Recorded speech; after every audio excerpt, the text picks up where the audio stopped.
It's half time. Welcome to Halftime Oranges, episode 3. How you been, Clayton? Sorry, mate. I was just having a drink there. Halftime drink. Yeah, halftime drink. Just a quick Gatorade. No, I'm good, mate. I'm very well. How's your week? Yeah, good, very good. Footy's back, which is good. It's good to see it on the... Maoris and the Indigenous team, it was good to have that on Good telly. to see it on the telly. I tell you what, we're talking about the footy on the wing. Did you watch the women's game? I did see some of it, yes. Didn't they rip into each other? Isn't it good, though, to see a game without wrestle? It's, you know, I was saying to someone during the week, the thing I like about the women's rugby league, there's no shit in them. Yes. They just Get up, play the ball. Get up, play the ball. Not They don't looking try for and the wrestle. penalty. They're not looking to push and shove at marker. They're just having a go, and it was really good to see. There's some talent there, too. Mate, there's got some speed to burn, and yeah, the skill has just increased in the women's rugby league over the last couple of years dramatically. No, it's tremendous. So, for those that don't know, the Halftime Oranges podcast, we're two dribblers, tragic Dragon fans. Both should have been immortals, and Don't know what. You don't know what is yet, and we just talk about our passion, rugby league, That's the plan. and and the rules are for our podcast, you've got to be wearing a jumper of some sort. Who are you wearing today? Mate, I'm wearing the mighty red V of the Dragons, one of our favourites, and it's got a few autographs. On it there. On the bottom here. This is I had the New South Wales jersey here at the office, but this was amongst our collection here at our boardroom. But this jersey actually was donated by a mate of ours, the great Darren Shelley. And hello to Darren if you're listening. Shout out, Daz. Burt Soft Drinks. If you're after a drink, get down to Burt's Soft Drinks down there at Tarrant Point. He donated. We went to a long lunch, and he won it in a raffle. And him being a Sharks fan, it was going to be no good him getting home with the St George jersey. But that day at the raffle was a bit of a rort. It wasn't a bit of a rort. It was a fucking complete rort. Because the first prize was a trip for 4 to the Melbourne Cup. Yes. And Darren's tickets come out first of all, and we're all punching, think we're going to the Melbourne Cup. We were kicking on. And we've won 5th prize, which is some signed St George jersey. Yeah. So it's the first raffle that I've ever been involved with where the first ticket comes out, you win fucking 5th prize. Yeah, it was a dead set rort. It was a rort. That was the same year we knocked off that bloke's Esky. Or attempted to knock off his Esky. Yeah, exactly right. I think he might have won the Lucky Door prize, and he had a big Tui's Esky that we all tried to knock off. We had our eyes on it. I'm wearing exclusively the West Tigers training singlet. I had to dig into the cupboard here that I got. I actually forgot a jumper, so I had to dig in. This was the one, proudly sponsored by Bryden's Lawyers. So Rick Spence, this is for you, mate. Love you. I thought it was actually Laurie Nichols when I first seen Laurie Nichols. It is a bit tight. The great Nichols, man, the great Tiger. Black and gold never fold. Exactly right. So the podcast today, review of the footy on the weekend, a bit of a preview. We'll give our tips, and we've also got a new segment coming up, which I'll let our listeners in. Exciting. It is exciting. Can't wait for that. And don't forget to join our Halftime Oranges tipping competition for 2022. Details can be found on our Facebook page. It's free to join. Chance to win a $100 Dan Murphy voucher. So sounds good. Can't wait. And I'm sure there'll be plenty of banter in that. If there's group. anyone out there that wants to, you can see us on YouTube. Obviously, listen to us on our podcast anywhere you get your good podcasts. And like and subscribe. Like and subscribe. And if you've got a question for us or you want us to bring up a topic or have a chat, you're more than welcome. Just see us on our social media and hit us up. So, NRL news this week. We mentioned it before, the All-Stars game with the Maoris running away 16-10 in a tough one over the Indigenous one. Yeah, the game it really wasn't anything spectacular, was it? No. The entertainment, I guess, was the thing. It's a game where you're going to throw a group of guys together for a week and get a game. You're not going to get any sort of big combinations or any big backline plays because the players haven't played alongside each other. So I guess the scoreline sort of indicated the way of the teams together, 16-10, close and nice and tight. It was pissing down rain up there, I noticed, and so forth. So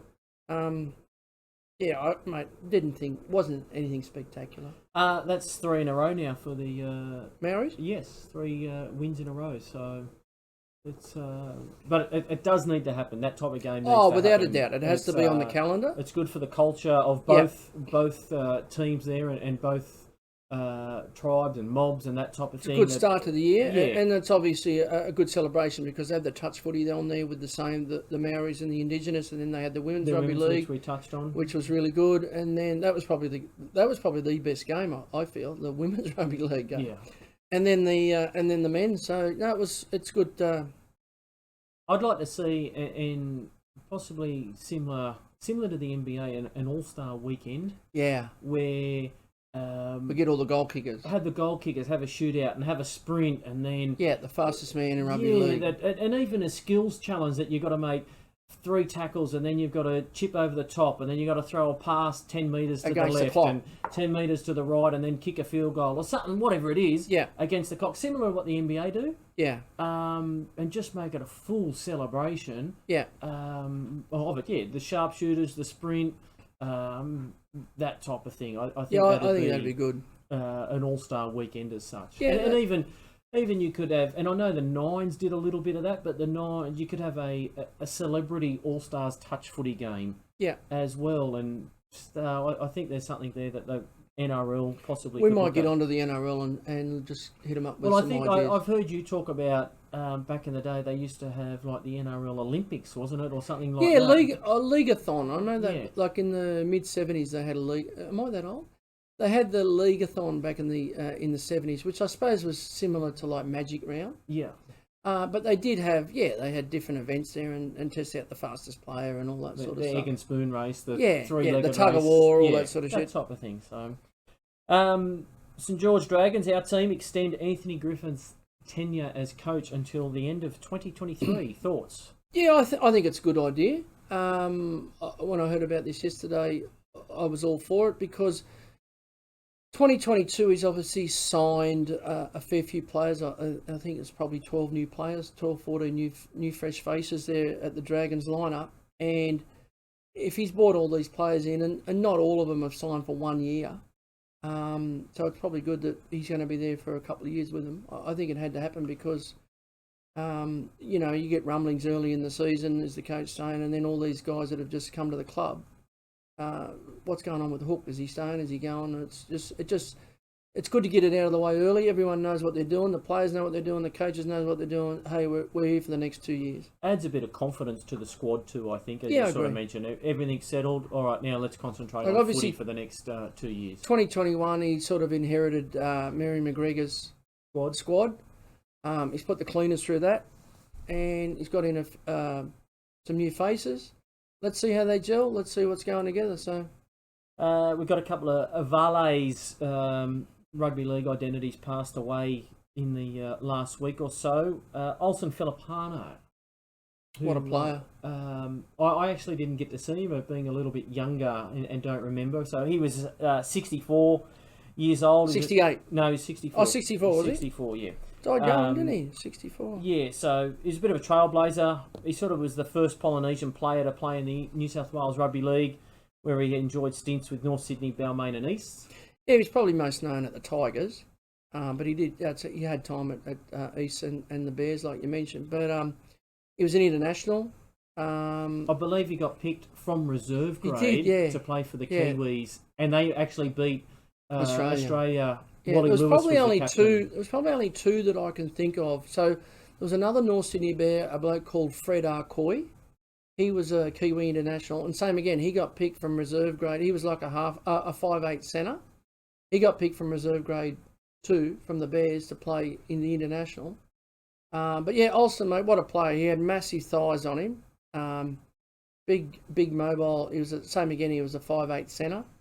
But yeah, he was known as a Kiwi international, and he always represented the Kiwis with a lot of passion and so forth. But growing up in the New South Wales Rugby League, you probably didn't get to see too many of those Rugby League internationals. I mean, there was probably blokes like Mark Graham, Olsen Filipana, Mark Arcoy. There was not too many of those like today, where the New Zealand sides pick from all the NRL teams. The whole squad wasn't necessarily picked just from the New South Wales Rugby League or the ARL. So Olsen was one of those players that would get would get picked. But Yeah, tragic loss, and I know a lot of the Balmain Tigers. I've seen a post put up by Gary Jack the other day about his funeral and so forth, and he'll be sadly missed.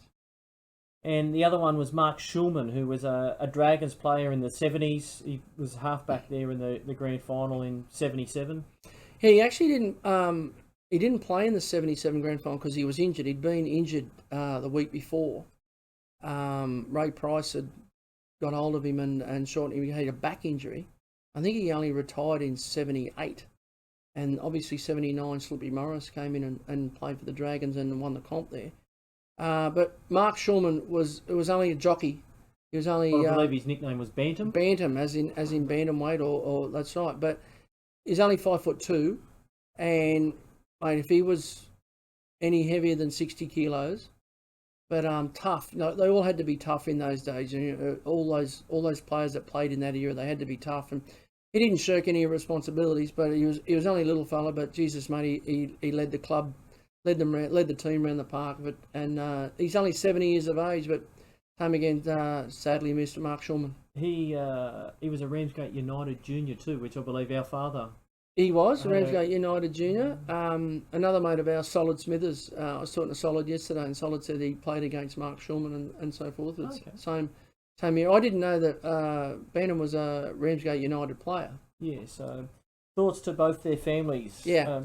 NRL trials this week. We've got the Raiders versus the Roosters, the Tigers versus the Eagles, Storm v the Warriors, Rabbitohs v Cowboys, Titans v the Broncos, Sharks v the Panthers, Eels v the Dragons, Knights v the Bulldogs. Any standout there, or as again, I think it's going to be first hit out for the year, blow the cobwebs out, make sure you don't get injured. Yeah, that's what the clubs will be hoping for. They'll obviously test a few junior players and a few new players out and see where they're at, give them an opportunity. Let's wait and see. Watch this space, I suppose. That's all you can do. Yeah, again, like all trials, long off season. I think teams are, or I know as a player, you train for the off season, and then you just couldn't wait to be able to get out there and tackle and kick the footy, and that's right. As much as you didn't want to train, you go there from there. So yeah, they'll have in the back of their mind that about the injury, but you don't want to see anyone get lost this early in the season. Yeah. So, just on another side note, we've had the Super Bowl this week over in America, and the big news over there is the halftime entertainment where they had Snoop Dogg, Dr. Dre, 50 Cent, Eminem, Mary J. Blige, and Kendrick Lamar. So not a bad lineup. Who do you think should be the halftime Super Bowl at the NRL entertainment? Well, it won't be Meatloaf. I'll give you the tip. Too soon. Oh mate, if the NRL could pull off one of those people and get them for here, it would just be outstanding. I mean, the NFL topped that. That was just like, I know the original lineup was Snoop, Dre, Eminem, Mary J. Blige, and Kendrick Lamar. There was no mention, but there's always a surprise at the Super Bowl. So obviously, 50 Cent there was the surprise, and yeah, what a crew. Like that's the big talk of that was a good game. The Super Bowl was nice and close down to the last couple of minutes. So it was always a good spectacular game. But the halftime, wow, how do you beat that? Yeah. So who do you think for the NRL should do the halftime this year? Oh man, I'd like to get Dre. Dr. Dre. I'd love to get Dre out for it, but I don't know whether the NRL's got the purse to be able to do that. But I think Australia's equivalent is probably Justice Crew. Justice Crew, Jesus. Bring them back together. So are we going to get Paul Leaney or one of those? Yeah, the Young Divas. The Young Divas. I know a couple of years ago when what was it? Was it a celebration of the 20 years or something of the NRL? Was it? And they redid Tina Turner. Simply the best. They redid Tina Turner and Jimmy, and I know Fox put a lot of time and a lot of money into that with Jimmy Barnes doing the opener for Fox, and it was really good. But that was the first year of COVID. Yes. So it sort of fucked things up a bit there, and I would have loved to have seen Tina come out and perform with Jimmy for the grand final. But I know there was a lost opportunity at the start of the year. I think that was obviously 2020. Yes. So there was an opportunity there. They did a big advertisement there with Jimmy in the Dust Bowl there at the football stadium, and obviously that's coming out of the ground now and that sort of thing. But I'd obviously like to see that sometime. The other one, listening to Andrew Voss, he always wants to try and get Billy Idol back. Billy Idol. With That could be on the hovercraft and in the blackout. Just waiting for power. So that could be, I don't know, that could be what was that, 2002? Yeah. So that's 20 years. There you go. Nice That's day for a white wedding. That's 20 years now. So maybe behind the scenes, Billy Idol could be the comeback. The special guest. He could be the surprise. He could be the surprise. He could be the 50 Cent of the NRL. Yeah, Dr. Dre pops up and then Billy Idol just comes Yeah. across on the hovercraft. How And good would that be? Dre says, "Who the fuck's this?" Yeah. So, excellent. Each week we need to pick our favourite player of all time from a certain club. And this week is the Gold Coast Titans. The Gold Coast Titans. Yes. This was a little bit hard. I really had to think hard about this because the Gold Coast Titans is a newish club, and they've probably really had no one that's homegrown come through the system from the likes of Jaden Campbell now. Campbell. He'd probably what I'd call be a homegrown Come through the Titans system. player, right? Come through the system. So obviously he's only been there a couple of years and he's exciting to watch. But you look at players, you couldn't, it was too soon to say Jared Hayne is your favourite. There was other players there like Matt Rogers where you wouldn't necessarily say he's made his name as a Titan. As a Titan. I mean, he's obviously a Shark. But my player that I enjoyed to watch the most with the Gold Coast Titans was probably Nathan Peets, the hooker. Yes, he was. He just played one State of Origin too, I believe. Played one State of Origin from the Gold Coast Titans. Yeah, he battled above his weight as well. Yeah, he was pretty tough, and he's funny to watch on. I follow him on Instagram too, Nathan Peets, and he's funny to watch and so forth. I can't believe you haven't picked one of your mates, Scotty Prince. Well, the same with the Prince. Like, I wouldn't necessarily say that he's a homegrown Titan. I think of Princey as a Tiger, to be honest, and from 2005. Well, he was a Cowboy, a Bronco, a Tiger, and then went to the Gold Coast, I believe. Yeah. So mine, I had a toss-up between mine. Anthony Watts, probably for after he left the Titans, where he bit that bloke on the testicle playing park footy up there, maybe. Anthony Watts. I think he earned the nickname Squirrel after that because he loved nuts. But no, really, mine was Conrad Hurrell. Connie Hurrell. A bit of a cult hero. He is. He's still travelling around over there in the UK. But yeah, just probably not for his on-field, but he was a good player on the centre there. But just, yeah, big of character, mobile unit, wasn't he? Bit of a character, had the big afro, cornrows, all that type of thing. He's probably easier to go over than go around. He would be. But yeah, Connie Hurrell, so... Shout out to Connie. And I know Petesy G's him up too. Yeah. Yes. On Instagram and so forth. So, and that leads us into our reviews of teams 12 to 9, strengths, weaknesses, and their position they're going to finish in 2022. And we're doing 8 to 5 this week, and it was the Titans that finished 8th in 2021. So with the Gold Coast Titans, first of all, I don't see them making the playoffs. I don't see them getting into the semi-finals. I think they're going to be one of the teams that are going to drop out this year. Jamal Fogarty, their captain, he's a big loss, I feel, to them. I know Justin Holbrook's been there a couple of years and he's doing some really good things behind the scenes. I feel they've got a good forward pack. Yes. With Big Tino and David Fafita. They've got a couple of young guys there. Obviously, we spoke earlier about Jaden Campbell. AJ Brimson's another one, yes, which I think is going to be good. But they've got a young kid. What's the halfback? Toby Sexton. He goes good. He's a good young player. Played in the Queensland Cup final.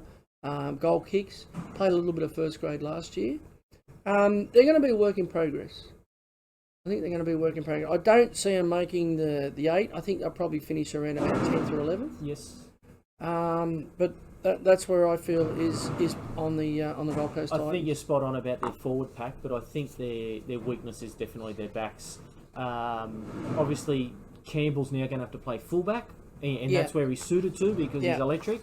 So where does that leave AJ Brimson? Is he going to play the 6? Is he going to be one of them players that fullback into 6, and now he's got to make 10 times more tackles than he would at fullback. Will that hamper his attacking style? Sexton, as you mentioned, is probably going to be the halfback. He's only a young fella, so is AJ Brimson going to have to take some of that responsibility off him? So I think that's where they're going to struggle. But yeah, I agree. I think they'll drop out of the 8. I think, in answer to your question, I think AJ will play 6. So that leads us on to the 7th position, the Newcastle Knights. Same again with the Newcastle Knights. I see them dropping out of the 8, unfortunately. As much as I like watching the Knights, but I just don't think I can't see them improving on last year. Their biggest loss, I feel, there's 2 biggest losses here that they've got. One is Mitchell Pearce. Yes. Because they were a much better team last year when Mitchell Pearce was on the park. It took a lot of pressure off Kalen Ponga. I was going to say Ponga was a better player when Mitchell Pearce was there too. And I just don't see it with him, with Mitchell Pearce, because he's such a good organiser.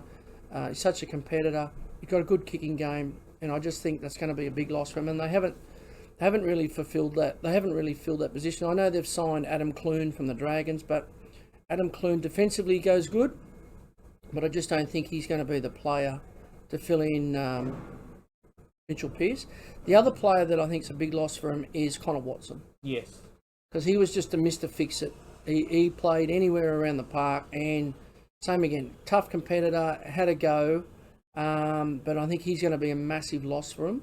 I was looking at some teams yesterday come up, and they were naming the possibility of the first team for round 1. And they had Kurt Mann at 13. And I know Kurt Mann has been a Mr. Fix-It and played in all different positions, but for fuck's sake, he's not a 13. No, I think one of their strengths is actually their forward pack. When you have a look, they got the Saifidi brothers, they got Tyson Frizzell, Mitch Barnett, Fitzgibbon. I think that's their fullback. I think Clemmer coming off the bench. I don't know whether Clemmer's past it now, and that's all respect to Clemmer that he's had a good career. But I also think their 2 centres are guns as well. Yeah, and I was going to talk about that because Queensland Dane Gagai, if he can find that type of form, and then also Bradman Best. Bradman Best is an outstanding. He was injured a fair bit last year. He's a future New South Wales centre, without a doubt. And I know Andrew John speaks highly of Bradman Best, and you listen to him in commentary, and those outside backs are just not getting enough ball. And I know one of the gains for Newcastle this year is having Andrew Johns on as an assistant coach with Adam O'Brien, and I know he's been doing a hell of a lot of work in their attack. So I'm guessing Bradman Best is going to see a lot more ball this year, a lot more quality ball. The other thing that we didn't speak about, Drew, was a big loss for them is their captain, Jaden Brayley. Yes. So he's obviously their hooker and captain and been there for, I think, 3 years now. And he's going to be a massive loss because it all starts with him. He does a lot of defensive work around the middle. They've got the young hooker there, Chris Randall, but he's not Jaden Brayley. But also, with Jaden Brayley being there, he takes some of that pressure off that new halfback as well. Correct. Where he can scheme out a dummy half and kick and that type of thing. Yeah. So that new halfback obviously is going to have pressure put on him as well. Yeah. So I see them. I see them really struggling this year. I don't know how they'll go with injury. You got to look at their $10 million across the park too. And where I know obviously, what's his name? Where is he? Taking up a fair chunk of their money. Ponga's taking up a fair chunk of their money. Tyson Frizzell's obviously on big cabbage there too, but they've got a lot of young blokes coming through. But I see them running about 12th. Yes. Our next team finished 6th, the Parramatta Eels. The Parramatta Eels. I looked at their team last night. If Parramatta Eels don't win the comp this year, they'll never win it. Well, I believe both their captains, Gutho and Junior Paulo, both come out and said the opening's closing for them to win the comp. So yeah. I don't think they'll win the comp this year. I don't think they'll win the comp either, mate. I still think Manly will win the comp. But Parramatta, I got a feeling, what were they last year, 6th? Yes. I think they'll be around about the same. I think they might run about 5th or 6th. They'll still be in the 8. But But you're right. If they don't have a crack this year, I know they've obviously lost. They've lost Fergo and a couple of other, obviously, on the fringe players. They've got some good. I like that young centre. They've got Hayes Dunster on the wing. Yes. They've got some depth in the back row. They've got some good forwards. I like their forward pack with Junior Paulo and those type of guys. Yeah, Papali'i he's a gun. And you know what you're going to get from the hooker Reed Mahoney there, just 1,000 tackles a week. Yeah, and this is his last season with him. Mitch Moses is obviously going to steer him around the park. I like the little 5'8" Dylan Brown. The centre that I was talking about is Will Penasini. Yes. He is a goer. Hopefully Sivo is not injured this year and they get the whole season out of him. They haven't lost too many. I mean, they've gained Bailey Simonson, they've gained Mitch Rain, which they need another hooker because when Reed Marnie was injured, they had Ray Stone. Who's not a hooker. He's not a hooker. He's a good player, but he's not a hooker. Pardon me. So they've obviously picked up Mitch Rain to give him a bit of depth in the hooking role. So I think Para's fifth or sixth. I think one of their biggest weaknesses is their history. Yeah. And I sort of look at it as a St George supporter. When before we won the comp in 2010, it was it's been X amount of years since 1979 before you've won the comp and you've choked and you've lost it and that type of thing. I think that's weighs down on their current team since 1986 that they haven't won a comp. Agree. And being an outsider, I think some of them old players from 86 actually don't want them to win the comp. Yeah. That it would take away a little bit from their legacy as such. Yeah, they want the legacy to roll on. You see them in the paper that every time there's a bad game or they want to roll the board and get the board out and we've got this crew of ex-players that want the best for the club and things like that. They're on the back page 2 or 3 times a year as soon as they get a touch-up. I think that has an impact, or it'd have to have an impact on the players. Yeah, without a doubt, mate. Without a shadow of a doubt. The Brad Arthur's been there, I think he's been there about 7 years now. Yes. I know he's had a turnover of players, but if Para don't win it this year, which I don't think they will, they're going to be in a bit of all sorts for the next few years because they've lost Papali'i to the Tigers next year, Reed Marnie to the Dogs. I'm not sure who else, but yeah, the window's starting to close. Yeah. And the team that finished 5th, the Sydney Roosters. I think these guys will be one of the biggest improvers. They haven't gone out and bought a hell of a lot. They limped into 5th spot last year and they were absolutely bashed up. Yes. Our Trent Robbo, he squeezed every drop of the juice out of the orange. The halftime orange. Out of the halftime orange, mate. And because they were just busted up last year and to still make the playoffs and to still finish 5th, you've got to take your hat off to them. But I think one of the weaknesses here for them is the experience they've lost. Jake Friend. Yes. Boyd Cordner. Brett Morris, Josh Morris. Yes. Isaac Liu. There's a lot of games there. And even Ikavalu. Ikavalu's a finisher, but they've lost a lot of experience, and the players they've still got Tedesco, Tupou, Joey Manu, Hargraves. Sam Walker's obviously going to be better for the year for his second year in. Just on that, I think Sam Walker will go really well beside Keary. Yeah, I was just going to mention about Luke Keary. Luke Keary to me he's got a bit of the James Maloney. Yeah, absolutely. He's a winner. Yeah, wherever he goes, Jimmy wins. Yeah, so Luke, the same thing. Luke obviously got injured early in the year last year. They've got some guns made across the park. Angus Crichton, Luke Keary. They've signed Paul Momorowski. Wherever Paul Momorowski goes, well, he's been in the last 2 grand finals. The clubs goes betting. I mean, Tupanua in the back row. Suali's second year. Billy Smith comes back. Victor of the Inflictor's back. You know what I mean? So Lindsay Collins back. Lindsay Collins, that's right. They lost Linz last year. It's obviously exciting for 23 with Brandon Smith coming to the club. So he'll obviously fill that void in the hooking role. I don't see him winning the comp. I see him improving. They might climb into fourth this year, but injuries played a big part with them last year. I don't. If they stay healthy, yeah, they'll be up there. I think one of their strengths they're the Roosters. Yeah, They're just they've got that culture.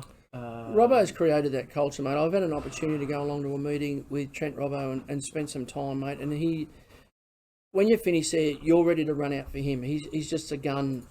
He's the way the culture that he's built and the way they've bought into the area, and he's just that's the greatest. Nick Politis should sign him a lifetime deal. Whenever Trent Robbo is finished, that's when he calls the shots. No one else. So that wraps up our strength, weaknesses, and reviews for 8 to 5. We didn't mention there with the Roosters, obviously, the signing of Connor Watson. Yes, he'll play that 14. He'll play that 14, so and important. he's a former Rooster, and he keep an eye on it. I think he'll have a big season, Connor Watson. Now the would you rather skill. Yes, It's a bit of a Kiwi affair this week. So right, bro. Benji Marshall, the sidestep was the carryover champ from last week. Yeah. So would you rather Benji sidestep or an SBW Sonnyville Williams shoulder charge if it was still allowed in the game? Oh, mate. Geez, there was no better person that could pull off the shoulder charge than Sonny Bill Williams, was there? Jesus, he was good at it. Mate, I'm going to stick with the Benji sidestep. The sidestep? Yeah, I think he gives a bigger impact. But, yeah, Sonny Bill, Jesus, what a... Well, I remember that just on that. He was just Bill, on his own highlights reel of shoulder charges. That one, Joel Clinton. Yeah. Coming back. Joel Clinton's head nearly come off. It was that good of a shot. Yeah. So, all right. So Benji's carryover champ again. Benji plays on. Now, Encyclopedia of Players, our 1995 Rugby League players. Last week we had Greg Barwick from page 21. Pick up between page 2 and 504, please. Let's go. So 2 weeks ago we went to the back of the book. Yes. Last week we went at the front of the book. How about we go to the mid book? Well, let's go to page 250. 250. And let's see who we can bring up as a known player there. Who you got? Graham Laird. Graham Laird. Yes. Not Bruce Laird, the cricketer. Not Bruce Laird. Open the batting. Graham Laird. Parramatta 1956, 17 games, 3 tries, 8 goals. Queensland 1955, 3 games, 1 try. New South Wales 1956, the year later. And Australia 1955, 2 tests, 2 tries, 6 points. Toowoomba Pivot played for Queensland in 1995. 1995? Sorry, 1955. Played pivot for Queensland in 1955 before gaining test selection in 2 matches against France. Graham Laird, whose brother Ray was to play for Australia against Great Britain in 1977, came to Parramatta in 1956. Wow. There's a name So Graham Laird. Good on you. Hope you're listening, Graham. Yeah, shout out. I hope he hasn't passed. Yeah, I hope he hasn't passed. So that's, yes, Encyclopedia 1995. So wow. Graham Laird. Now, we can review our tips from last week. How'd we go? How did I... One bloke bagged me during the week. Murata, if you're listening, he didn't like my $1.67 favourites. Well, we're like a busted ass. So, anytime try scorer Josh Adokar. Ba-bow. Murata sent me a message saying, like... can you get any shorter? Can you get any shorter? So I said to him, what about the Indigenous at $1.50? Yeah. So, and that still didn't get up. No. And I had the Indigenous team 1 to 12, which was also ba-bow. Yep. On our Facebook page, we had a shout out or request for some horse racing tips from Bradley Lugg. Brad Lugg, yes. And you tipped race 1, number 4, and it ran a solid 9th. Yeah. Brad Lugg's now homeless. He put his house on it. Yes, sorry about that, Luggy, but he should have stayed with me, mate, because later on in the day, wow. Get in the line. Get in the queue. Race 4, got the first 4. First 4. Yeah. Well, that was no good. He was homeless by then. He was done his cash by then, but I should have held out and given him that tip. But yeah. First 4 and the winner paid $21. Oh, yeah, we don't hear about them ones, do we, folks? Nope. So our new segment. This is it. Hit me with it. So for those that don't know, your nickname is Herbie. Correct. You've had it for ever and a day. Correct. So this is Herbie's Hits. Bit of a music segment. Yes. your pump up songs that would get you in the mood, not for love making, get All you in right, the mood different sort of pump for up. footy. So, pump up songs. So, I've got a list on my phone here, my gym songs. So when I go to the gym of a morning, this goes on to So it doesn't get used that often. No, it gets used, Pelly. You know that. You know it gets used. Anyway, the gym, but one of my favourites, and I was training with another mate of mine, doing some boxing a couple of years ago, the great Garth Wood from the Hood. Just you just drop that name there. Pick up. Okay. But when we were training and we're talking come out songs. Walkout songs. Walkout songs. So when you're walking out, and one of my favourites, and it's probably a vintage, is Phil Collins, In the Air Tonight. We have a little bit of it. It has the longest introduction. It does have the longest forever. intro. So I've actually had to fast forward a little bit. You want me to sing it? Oh, there we go. This is old school, mate. Love it. It's got the big drum solo. Big too. drum solo. So that's when you're obviously behind the curtains, and then it just comes out, and the lights and the fireworks and The whole lot. Yeah. Get ready to rumble. get ready to, and then it pumps up. Yeah, that's the one. So if you're after a song, add to your playlist. Phil Collins, In the Air Tonight. Phil Collins, In the Air Tonight. That'll. Oh, how good! This actually wasn't this on the Cadbury chocolates ad? Was it? I think so. The big gorilla playing the drum. Oh yeah, it was too. Yeah. Wow. Geez, you haven't fast forwarded enough. I know. You're waiting for the drums. Sorry if we put you to sleep. Forget the drums. We'll move on. So that's Herbie's hits. That'll be back next week. So you got a full week to think of another pump up song. Sounds good. Folks, that sort of wraps it up. Next week we will review teams 4-1: the Eagles, Rabbits, Panthers, and the Storm, and then that should pretty much lead into a couple of more trials, and then the season kicking off proper. Is the Charity Shield? I think the Charity Shield's the week after. Yeah, maybe the 26th or 25th or something like that. So, 26, yeah. something like that. So yes. Don't forget to follow us on Facebook or search for us on your favourite podcast player, Halftime Oranges, or to see our heads on the telly, we are on YouTube, Halftime Oranges. Shout out to all our viewers and leave a message, like and subscribe. And don't forget to join our tipping comp for your chance to win a $100 Dan Murphy voucher. Clayton, thank you for joining us on another week of Halftime Oranges. It's been an absolute pleasure. It's good to see you, and we will be back next week. And as always, look short, play long. Take Thank care. you. All the best.